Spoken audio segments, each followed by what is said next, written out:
Welcome back to my free CF. I'm working on my February budget here for monthly, so let's get that updated. I usually copy one month over to the next, so I just kind of right click on the bottom tab at the bottom and do duplicate, and then I adjust some of the numbers as necessary.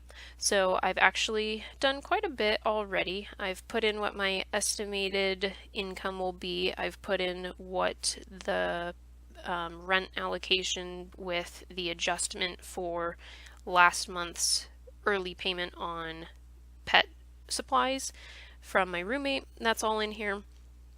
So I've got kind of a rough sketch of what the upcoming month looks like. Now, of course, in the actual column, I don't have the entire income earned yet, but that's because I do have a slightly changing paycheck every 2 weeks based on the number of hours worked, based on if I get any bonus on some of the contribution allocation, and if I have to take any unexpected sick time.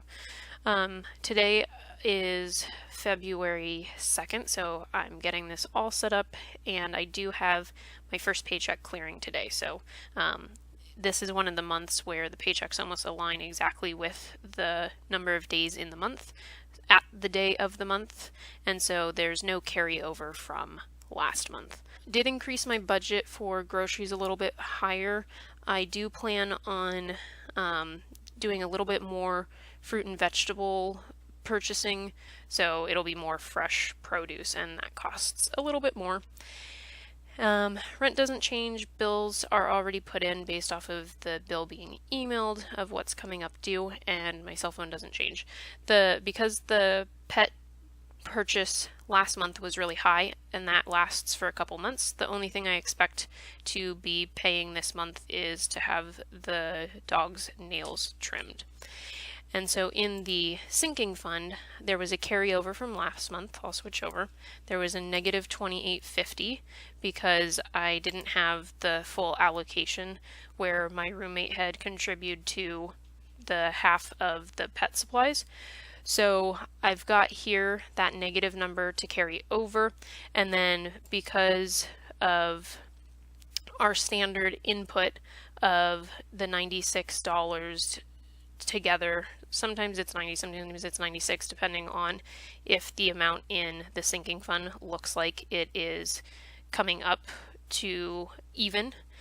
And so I know that the $15 is going to be spent this month. This pet line is more for me to know what's being spent, how often at the monthly interval and so forth, versus the sinking fund doesn't necessarily carry over because this is the whole calculation and then the half of the calculation. And so I've got in here that there's going to be a $15 loss, and then what I need to put in is the increase or the additional payment made from my roommate to carry over from last month, and that was $155. So I'll put in plus $155.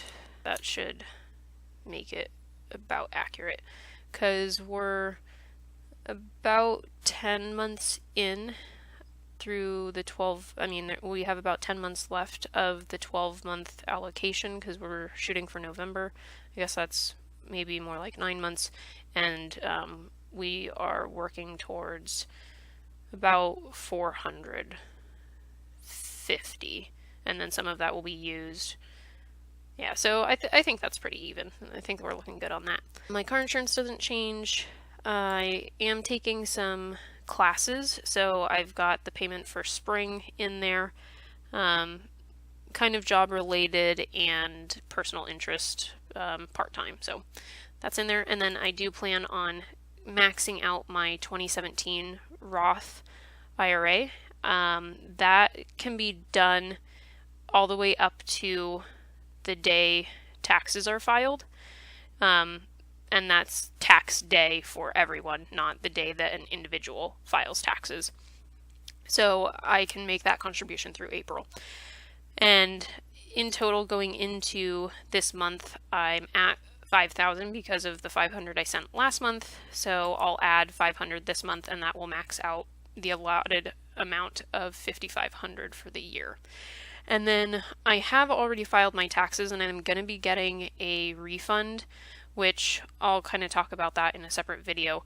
But because of the refund being a little bit larger than I anticipated, I think what I'm going to end up doing is sending 80% of it or more directly to my Roth for 2018.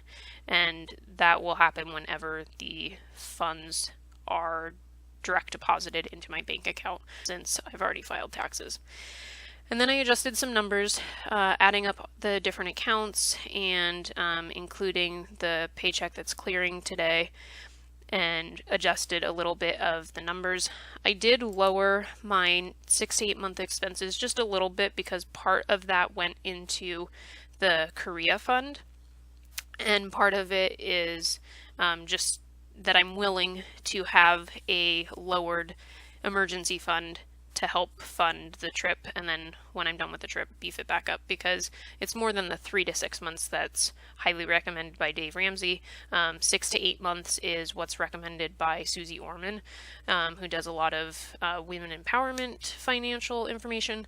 So I think that kind of anywhere in the 3 to 8 month range is really just personal preference. Like I said, I'm comfortable lowering it a little bit in order to fund going to Korea, which I'm not exactly sure what dates. I was aiming for maybe beginning to mid-June, but it'll depend a little bit on the days off that I've accrued or that I can get. The grocery budget here is actually going to be $300, but that shouldn't adjust my numbers for the total calculation because I took that out since it's constantly changing. But that $300 is allocated. The pet amount is carried over because I've set the two to be equal to each other. You can see that in the formula it's I8, which is this cell right here. So they're identical. And then I do the same thing with the car insurance, so it pulls itself over, and I do a tally going for 6 months. Then I write my mom a check because we're on a family plan, and that's my portion. And then I have kind of the arbitrary amounts, but I see that the amount left to allocate is still pretty high. So I'm going to put my goal for Korea was about 1,200, so I'm going to see if I can get to the 1,200, and I can, and then the extra leftover could either be sent to my Roth to get as much in there towards the beginning of the year as possible to accrue as much interest as possible throughout the year, or I could apply it to the car replacement and repair fund. I could also, in this case, even start putting money back into my monthly expenses, or my emergency fund, I mean. So I'll have to decide what I'm doing with that, but this is just the general preparation. Not a lot changes from month to month. I do have a few things where I'm traveling, so my food might actually be down a little because when I travel, I mostly travel to meet up with my mom, and even though I'm more than willing to pay for my food, she usually picks up the meals. So I'll probably have some amount going into the fun and miscellaneous category for different things that come up throughout the month. But this is just kind of the initial glance for February of 2018. Interested to see how your budgets are going. If you are a new subscriber, thank you, that's awesome. I think a lot of you came over from Budget Ducci, which is amazing. I appreciate the shout out from her. I know that the financial community is growing. It's getting more members all the time, and I think it's really important for us to support and encourage the newer members, because sometimes putting numbers out here can be vulnerable, but I think it's fun. I'm just a nerd anyway. I would do this whether or not I had a YouTube channel, and I figured I might as well share what my budget looks like with other people that are like-minded and curious. So if you have been watching my channel and want to put a link to your channel, I'll definitely stop by and see what's going on. If you're not yet subscribed but you want to see more, you can subscribe and it'll notify you when I put something out. And I come back halfway through to do a check-in. I wrap up at the end of the month, and this month, because I've already done taxes, I'll probably take a look at that. All right, see you later.